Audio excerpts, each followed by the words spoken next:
Assalamualaikum warahmatullahi wabarakatuh. Bismillahirrahmanirrahim. Alhamdulillahi rabbil alamin. Lahun ni'matu wa lahul fadlu wa lahus sana'ul hasan. Wa salawatullahil barrir rahim wal malaikatil muqarrabin ala sayyidina Muhammadin tahal amin wa ala alihi wa sahbihi ajma'in. Allahumma la sahla illa ma ja'altahu sahla wa anta ya hayyu ya qayyum taj'alul hazna in syi'ta sahla. Allahumma rzuqna al-ikhlasa fin niyyati wal qawli wal amal. Alhamdulillah, kita masih diberikan kesempatan oleh Allah Subhanahu wa ta'ala untuk sama-sama mengkaji ilmu ahli sunnah wal jamaah.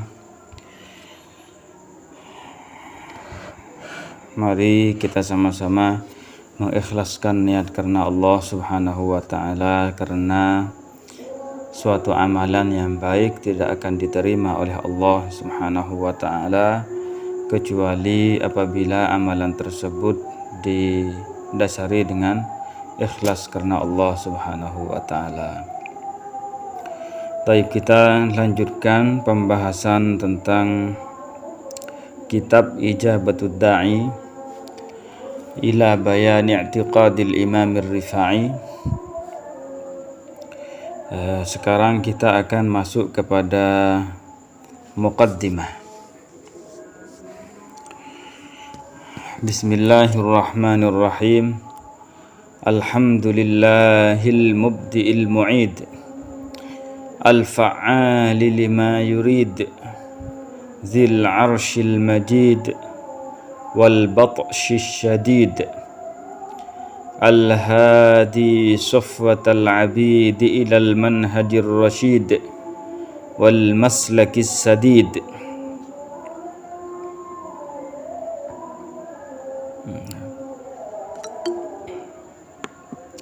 Alhamdulillah, segala puji bagi Allah Subhanahu wa ta'ala.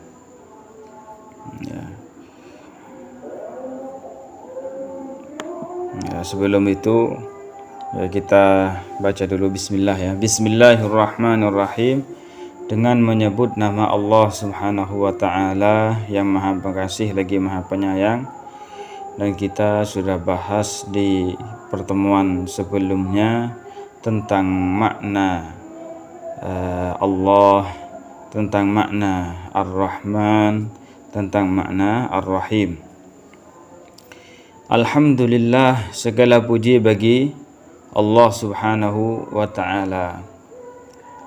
Ketika kita bilang Alhamdulillah, maka makna dari perkataan kita tersebut adalah as-sana'u 'alallahi ta'ala bil lisan, yaitu memuji Allah Subhanahu wa ta'ala dengan lisan kita, ala ma an'ama bihi alaina min ghairi wujubin alaih, atas kenikmatan yang Allah Subhanahu wa ta'ala berikan kepada kita, padahal tidak wajib bagi Allah Subhanahu wa ta'ala untuk memberi kita kenikmatan tersebut.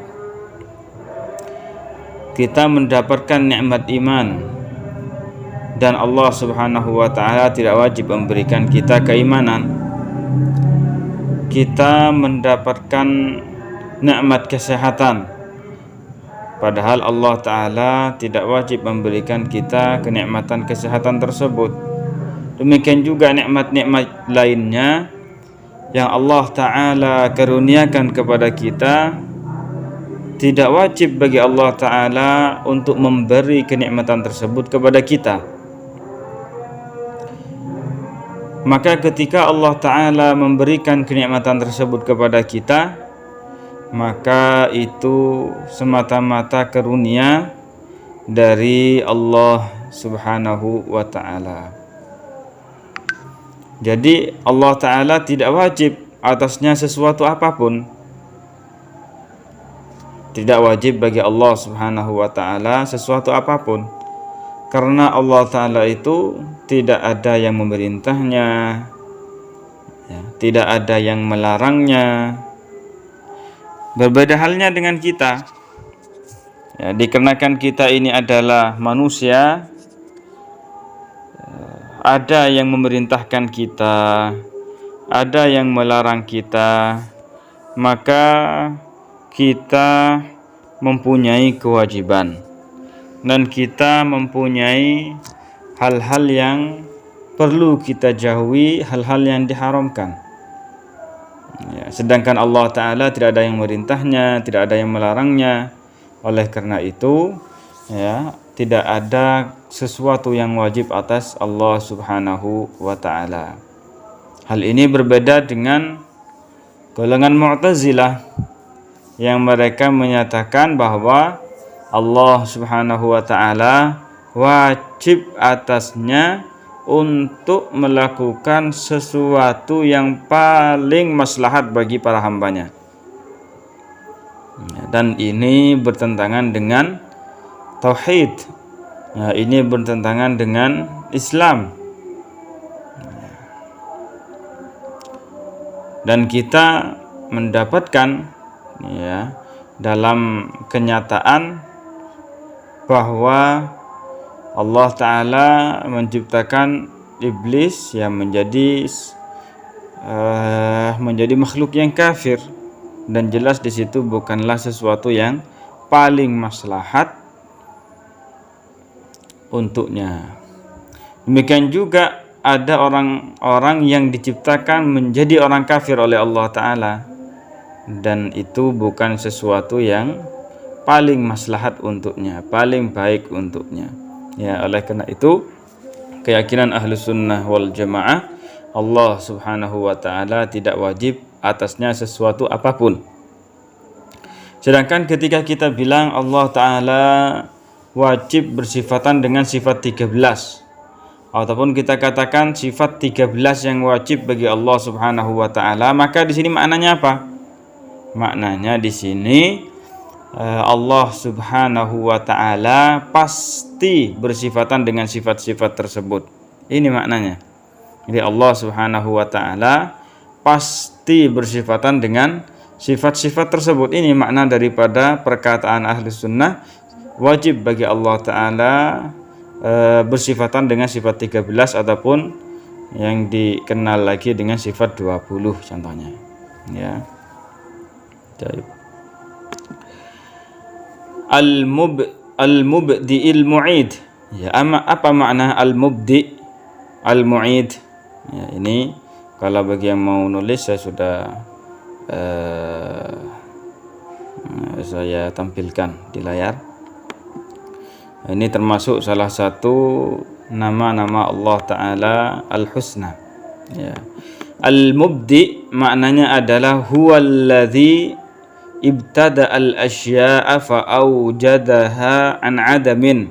Ini dia. Jadi Allah Subhanahu wa ta'ala yang memulai segala sesuatu,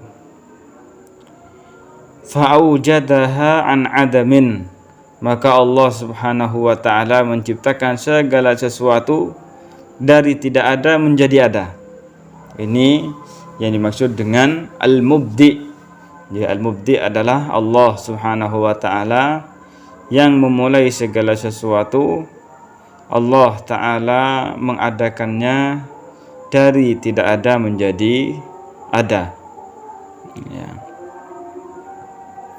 Sedangkan al-mu'id, ya, al-mu'id maknanya adalah huwallazi yu'idul khalqa ba'dal hayati ilal mamat thumma yu'iduhu ba'dal mauti ilal hayah.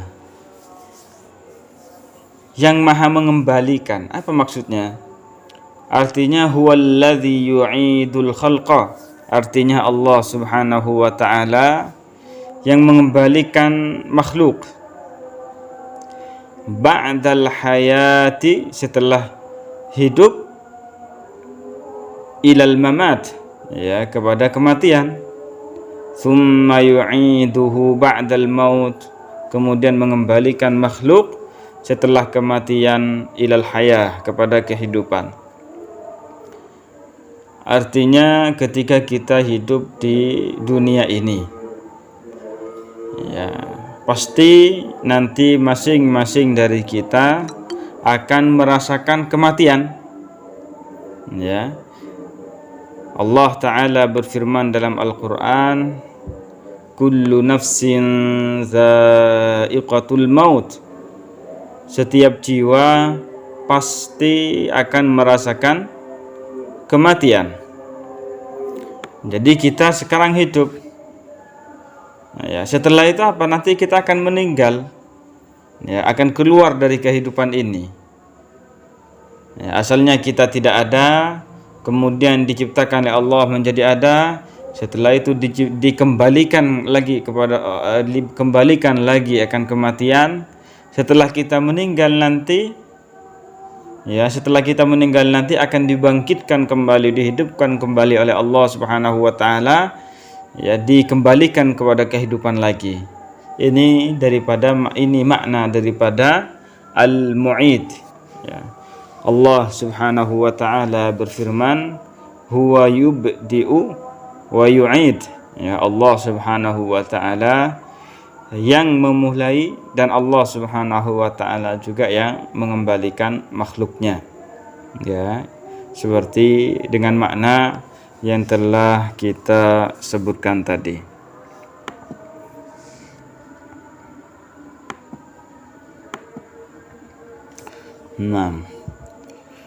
Al-fa'ali lima yurid, ya, Allah Subhanahu wa ta'ala maha melaksanakan terhadap sesuatu yang Allah Ta'ala kehendaki, ya. Apa makna al-fa'ali lima yurid? Ya. Ini dia makna daripada al-fa'al lima yurid. Maknanya adalah annahu qadirun ala takwini ma sabaqat bihi iradatuhu. Artinya Allah Subhanahu wa ta'ala maha kuasa untuk menciptakan sesuatu yang dikehendaki oleh Allah Subhanahu wa ta'ala dengan iradahnya yang azaliyah. Allah Ta'ala berkehendak dengan kehendaknya yang azali, yang ada tanpa permulaan, untuk menciptakan sesuatu, contohnya. Maka Allah Subhanahu wa ta'ala maha kuasa untuk menciptakan sesuatu tersebut. Allah Ta'ala maha kuasa untuk menciptakan sesuatu yang diinginkan tersebut, ya. La yu'jizuhu an zalika syai', ya, tidak ada sesuatu pun yang membuat Allah Subhanahu wa ta'ala lemah melakukan hal itu. Yaf'alu ma yasha', Allah Ta'ala melaksanakan apa yang Ia kehendaki, bila masyaqqatin, tanpa ada masyaqqah, tanpa ada kesulitan. Wala yumani'uhu ahadun, dan tidak ada sesuatu pun yang bisa mencegah Allah Subhanahu wa ta'ala dari melaksanakan, menciptakan apa yang Ia kehendaki dengan kehendaknya yang azali. Dan wala yahtaju ila isti'mali alatin wa harakah, dan Allah Ta'ala, ya, tidak membutuhkan kepada alat, dan juga tidak membutuhkan bergerak dalam menciptakan sesuatu yang dikehendaki dengan kehendaknya yang azali. Wala ila isti'anatin bi ghairihi, dan juga tidak membutuhkan minta bantuan kepada yang lainnya, ya. Wala takhallufan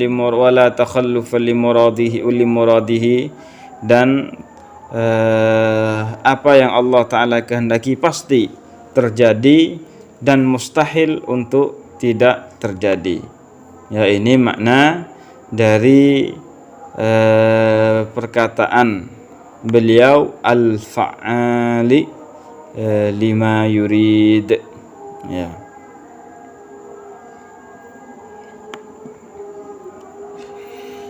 Dzil arsyil majid, Allah Subhanahu wa ta'ala zat yang mempunyai arsy yang begitu agung, yang besar. Nah, dalam Al-Quran disebutkan Rabbul Arsyil Azim, ya Allah Subhanahu wa ta'ala adalah Tuhan arsy yang begitu besar. Ya. Tetapi ya perlu kita ketahui, ya, ketika kita mengatakan Allah Ta'ala adalah Tuhan arsy, itu tidak bermakna bahwa Allah Ta'ala bukan Tuhan dari segala sesuatu dari selain arsy. Ya, tidak bermakna seperti itu. Tidak bermakna bahwa Allah Subhanahu wa ta'ala yang memiliki arsy, sedangkan yang lainnya, ya selain arsy, itu bukan milik Allah Subhanahu wa ta'ala. Ya, tidak bermakna seperti itu. Tetapi ya kita katakan apabila arsy, ya, yang begitu besar itu adalah milik Allah Subhanahu wa ta'ala, di bawah kekuasaan Allah Subhanahu wa ta'ala, maka segala sesuatu yang di bawah, yang ada di bawah arsy, ya, yang lebih kecil daripada arsy, itu lebih utama lagi, ya, menjadi milik Allah Subhanahu wa ta'ala, ya, lebih utama lagi berada di kekuasaan Allah Subhanahu wa ta'ala. Ya, seperti itu. Dan arsy, ya, sebagaimana yang disebutkan dalam beberapa hadis, ya, bahwa 7 langit ini dan 7 lapis bumi dibandingkan dengan makhluk Allah Ta'ala yang namanya kursi, ya, yang namanya kursi, maka 7 lapis langit ini dan 7 lapis bumi ini bagaikan cincin yang berada di tanah yang lapang, tanah yang luas. Artinya, ya, 7 lapis bumi dan 7 lapis langit sangatlah kecil dibandingkan dengan kursi. Sedangkan besarnya arsy dibandingkan dengan besarnya kursi, maka arsy itu bagaikan tanah lapangnya, sedangkan kursi tersebut bagaikan cincinnya. Ya, artinya sangat besar sekali. Arsy itu ukurannya sangat besar sekali, dan itu merupakan makhluk Allah Subhanahu wa ta'ala yang paling besar. Ya. Dan Allah Ta'ala Maha Kuasa untuk menciptakan sesuatu yang lebih besar daripada arsy, tetapi Allah Ta'ala tidak menghendaki hal itu. Ya. Taib. Dzil arsyil majid, Allah Subhanahu wa ta'ala yang mempunyai arsy yang begitu agung, yang besar. Wal batsyis syadid, dan Allah Subhanahu wa ta'ala yang maha berkuasa. Nah, ini maksud daripada al-batsh, ya, dan Allah Subhanahu wa ta'ala yang maha kuasa, artinya mempunyai kekuasaan. Al-hadi, yang Allah Subhanahu wa ta'ala memberikan petunjuk. Safwatal abidi, kepada hamba-hamba pilihannya. Ilal manhajir rasyidi, kepada jalan yang lurus. Wal maslakis sadid, dan jalan yang tepat. Al-manhajur rasyid dan al-maslakis sadid maknanya berdekatan ya, hampir sama di situ. Jadi Allah Subhanahu wa taala yang memberikan petunjuk kepada para hambanya, yang menciptakan petunjuk bagi para hambanya itu adalah Allah Subhanahu wa taala. Sedangkan kita maka yang bisa kita lakukan adalah menjelaskan kepada mereka, ya, menjelaskan kepada orang lain bahwa petunjuk itu seperti ini, ya, bahwa jalan yang benar itu seperti ini dan seperti itu. Ya. Ini yang kita bisa lakukan. Ya, ini yang kita bisa lakukan. Sedangkan menciptakan petunjuk bagi seseorang pada seseorang itu hanyalah Allah Subhanahu wa taala yang bisa menciptakannya. Innaka la tahdi man ahbabta walakinnallaha yahdi man yasha. Maknanya sesungguhnya engkau wahai Muhammad tidak akan mampu, ya, menciptakan petunjuk pada orang yang kamu senangi jika dia mendapatkan petunjuk, ya, pada orang yang engkau suka jika dia mendapatkan petunjuk, ya. Walakinnallaha yahdi man yasha, tetapi Allah Subhanahu wa taala yang memberikan petunjuk kepada orang yang Ia kehendaki, ya.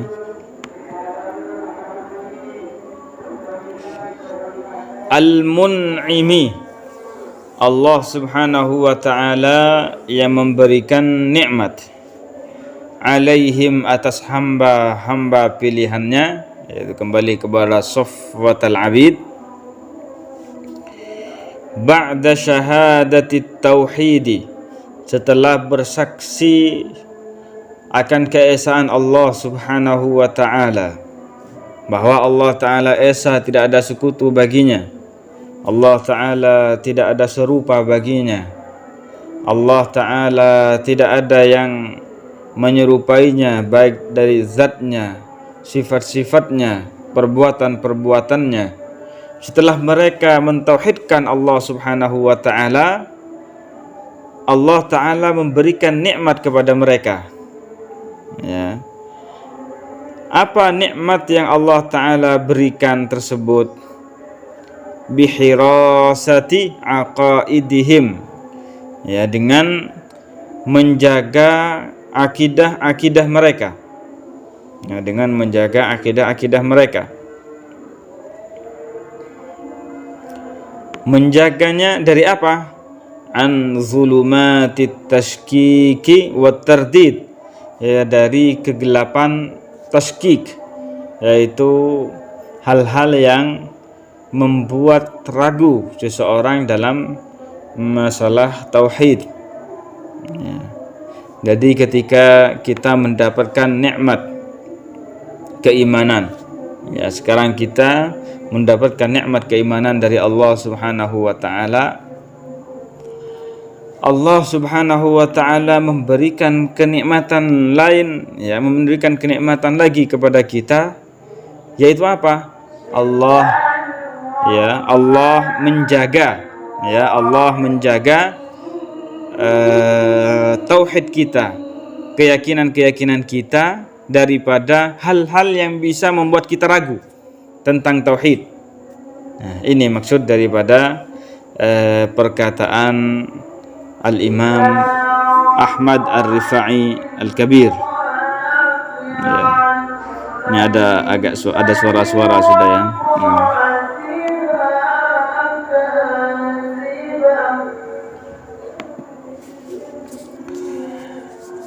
As-sa'iqi lahum ila ittiba'i rasulihil mustafa sallallahu alaihi wasallam. Allah Subhanahu wa ta'ala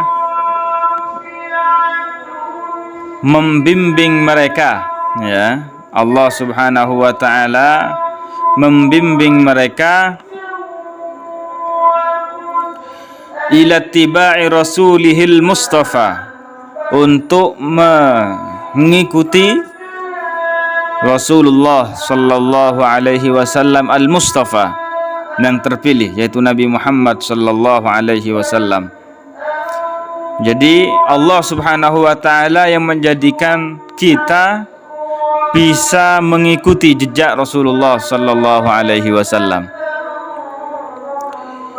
Waqtifai sahbihil akramina bit-ta'yid wat tasdid. Dan Allah Subhanahu wa taala juga yang membimbing kita sehingga kita mengikuti para sahabat Rasulullah sallallahu alaihi wasallam yang mulia. Ya, bit-ta'yid wat tasdid, ya. Dengan ta'yid, ya, pengokohan, dan tasdid, yaitu petunjuk kepada hal yang benar. Di sini dia. Jadi Allah Subhanahu wa taala yang menjadikan kita, walaupun menjadikan orang-orang yang sudah bersyahadah terhadap tauhid, ya, untuk mengikuti Rasulullah dan meneladani para sahabat-sahabat Rasulullah sallallahu alaihi wasallam.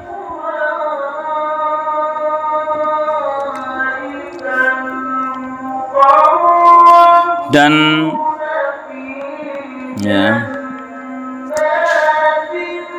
al-mutajalli lahum fi dzatihi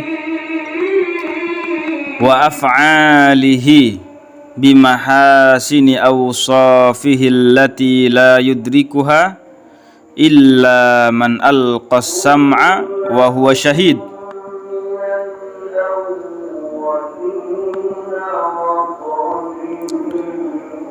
Jadi perkataan ini, ya, ini biasa ungkapan para ulama tasawuf yang perlu kita tafsiri, ya, dengan penafsiran yang lebih ringan, begitu, ya, lebih mudah untuk difahami. Oleh karena itu, di bawah di sini, ya, di catatan kaki ini Syekh Abdullah Al-Harari yang menafsirkannya. Ai allazi alhamahum, ini makna daripada perkataan al-mutajalli sampai akhir. Maksudnya apa? Ai allazi alhamahum ma'aniya asma'i. Artinya Allah Subhanahu wa taala yang memberikan ilham kepada mereka makna-makna dari nama-nama Allah dan sifat-sifatnya, hatta arafuhu ala ma yaliqu bihi, sehingga mereka bisa mengenal Allah Subhanahu wa taala sesuai dengan yang layak bagi Allah taala. Jadi Allah taala memberikan ilham kepada mereka bahwa ini makna-makna nama dari nama-nama Allah taala. Ini makna dari sifat-sifat Allah Subhanahu wa taala. Allah taala yang berikan pengetahuan tersebut kepada para hambanya, ya, sehingga apa? Sehingga para hambanya bisa mengenal Allah Subhanahu wa taala, ya, sesuai dengan sifat-sifat yang layak bagi keagungan Allah Subhanahu wa taala. Ma'at ta'ali 'anil hudusi wat tahawul min halin ila hal. Ya, dan Allah taala Maha Suci. Ini maksudnya ta'ali, Maha Suci dari hudus, dari sifat-sifat baru dan berubah dari satu keadaan ke keadaan yang lain. Ya, Allah Subhanahu wa taala, ya, Maha Suci daripada sifat baru, Maha suci daripada perubahan dari satu keadaan ke keadaan yang lain. Li'annahu tabaraka wa ta'ala zahirun bidalaili wujudihi wa biqudratihi wa hikmatihi wa ilmi. Karena Allah Subhanahu wa taala zahir, ya, beliau adalah zahir gitu, bidalaili wujudihi, dengan dalil-dalil adanya Allah Subhanahu wa taala, bukti-bukti adanya Allah taala, dan dengan kekuasaannya, hikmahnya dan ilmunya. Jadi Allah, segala sesuatu ini menunjukkan akan adanya Allah Subhanahu wa taala. Jadi insyaallah penjelasan ini akan datang, ya, perinciannya. Kama qala al-qail, sebagaimana dikatakan oleh seseorang, wa fi kulli syai'in lahu ayatun, dan segala sesuatu merupakan tanda bagi adanya Allah Subhanahu wa taala, tadullu ala annahu wahidu, yang menunjukkan bahwa Allah Subhanahu wa taala esa, tidak ada sekutu baginya. Ya, seperti ini. Wa in kana subhanahu wa ta'ala ala khilafi ma yakhturu bil bari wa yutasawwar, sekalipun Allah Subhanahu wa ta'ala, ya, berbeda dengan segala sesuatu yang terlintas dalam pikiran kita dan sesuatu yang terbayang dalam pikiran kita. Intaha Syekhuna Al-Harari. Ya, ini termasuk salah satu perkataan Syekh Abdullah Al-Harari dalam menafsiri perkataan Al-Imam Ahmad Ar-Rifai Al-Kabir. Ya. Insyaallah taala kita lanjutkan untuk kitab ini, kita lanjutkan di besok malam insyaallah. Nah.